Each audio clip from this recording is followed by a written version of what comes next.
Grecia y como eran tiempos muy antiguos, ya estaba empezando a conocer la marca de democracia como la conocemos hoy en día.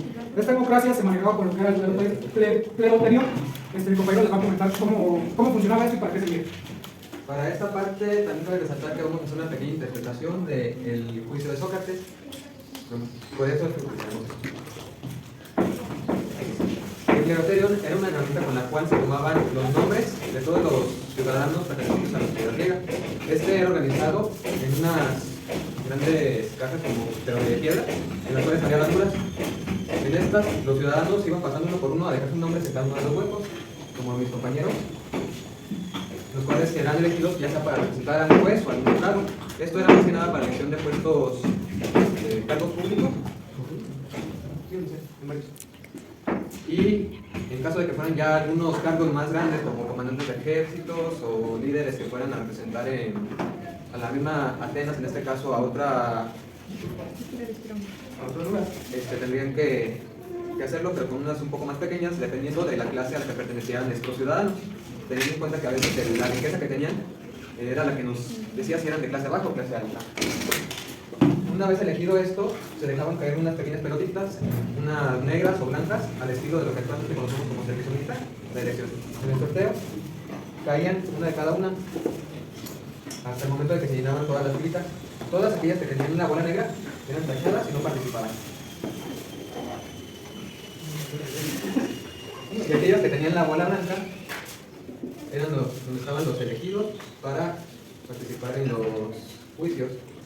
Una vez que estaba esto, algún representante al azar, de la misma forma, o algún voluntario pasaba y seleccionaba la cajita de papel que estuviera en cada uno de los agujeros. En este caso, el primero que encontramos es a Edgar, a quien designaremos como el juez de esta representación. Si seguimos bajando, encontramos a nuestro compañero Diego, que será parte del jurado. Si continuamos, me encuentro yo, quien estará igual del mismo jurado, y finalmente a nuestro compañero José Luis, que tocará ser nuestro gran amigo Sócrates.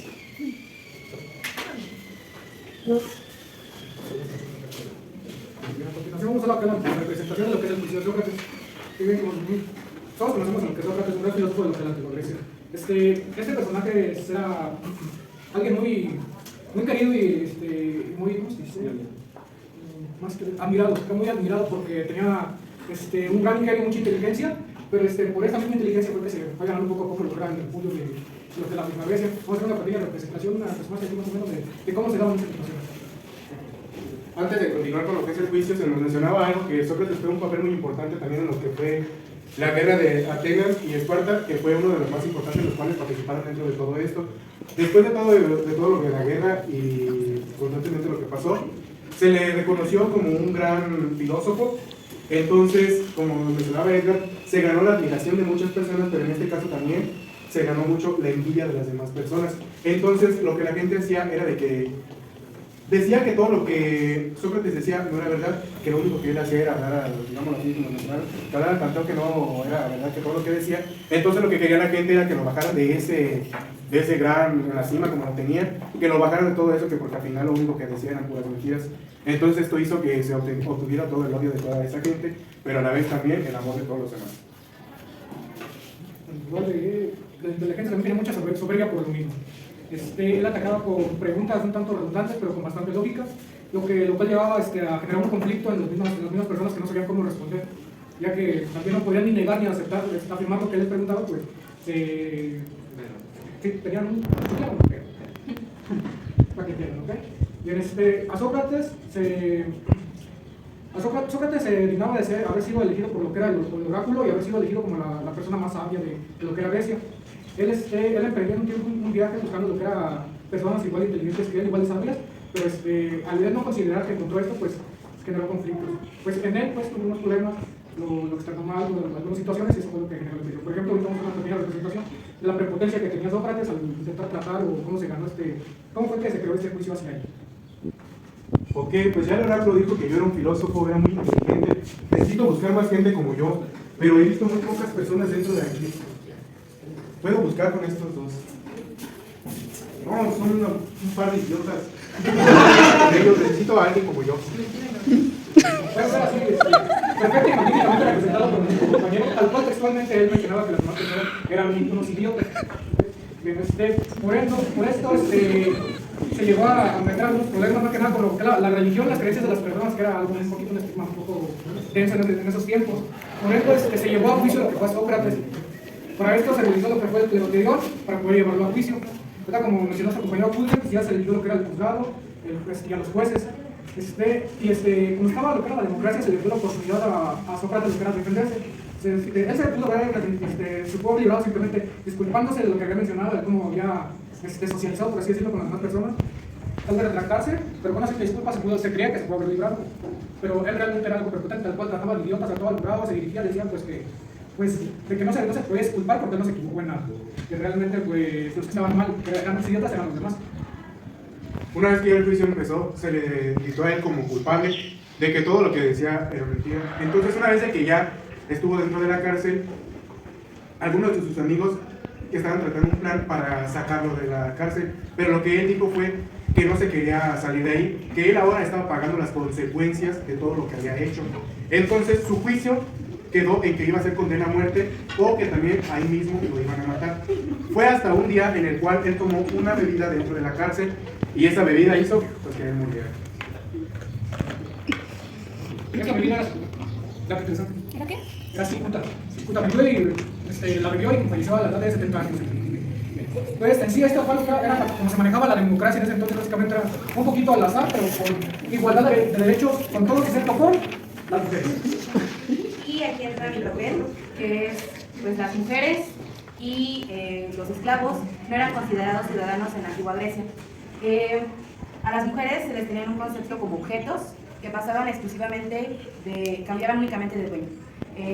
Al inicio de su vida eran propiedad de su padre y posteriormente pasaban a ser propiedad de su esposo. En caso de enviudar o de fallecer el papá, pasaban a ser responsabilidad u objeto de hermanos mayores o menores. Siempre tenían que ser propiedad de un varón. Por esta razón no eran consideradas como ciudadanos o como alguien que pudiera tomar decisiones. Por esto mismo, había únicamente un espacio dentro de la casa que era el área de las mujeres. En este espacio, ellas se dedicaban a bordar, a hacer los quehaceres del hogar, preparar comidas, encargarse de los hijos, y su papel fundamental o lo único para que lo que se les consideraba como realmente importante era la procreación y la continuidad del patriarcado. Sería todo el reparto, ¿no? Un dato interesante también sobre el papel de la mujer que tenía dentro de aquí de la democracia griega era de que, como lo menciona mi compañera Perla, ellas eran propiedad de un varón. Entonces las mujeres no podían salir de su casa si no era ya sea con su padre o algún hermano, tenían que salir siempre acompañados de un varón, sino dentro de lo que era ahí de su casa. Al momento de salir, si ella salía sola, alguna otra persona, ya sea otro varón, la tomaba ella y entonces ahora él se adueñaba de ella, no le importaba quién era ahora más que nada su dueño, entonces él la tomaba. Entonces lo que hacían los padres, pues ya entonces ya la daban por muerta entonces a la mujer y buscaban otra. Inclusive la mujer a la hora de casarse, pues obviamente el marido otorgaba una dote. Esa dote pertenecía a la mujer, sin embargo ella no la podía administrar, tenía que ser administrada por su marido o hijos. Y ya para finalizar, como podemos ver, aquí en la antigua Grecia las personas estaban calificadas como ciudadanos y no ciudadanos. Los ciudadanos normalmente eran hombres blancos privilegiados con grandes riquezas que podían participar en cualquier evento político o filosófico y también podían participar en los Juegos Olímpicos, que también se inventaron aquí en Atenas hace muchos años. Y pues son los únicos que podían participar. También había otro tipo de ciudadanos, que eran los comerciantes, que estos venían de las afueras y se dedicaban al comercio. Estos sí eran considerados como ciudadanos, pero no tenían los mismos derechos. Estos no podían poseer tierras y tampoco podían participar en ninguna de las actividades, aparte de las actividades económicas. Otro tipo de no ciudadanos son los esclavos. Normalmente es el inicio del... También en estas épocas se consideraba a los negros como una raza inferior. Entonces, los esclavos normalmente eran negros o también eran prisioneros de guerra, ya que este pueblo también había peleado guerras muy grandes por toda esa parte de euroasiática para ganar todo el terreno que llegaron a tener. Casi controlaron la mayor parte de todo el Medio Oriente, y pues esto fue por medio de muchas guerras. Entonces, las guerras les dejaban esclavos que hacían todas las labores que las personas de dinero de la antigua Grecia no querían hacer.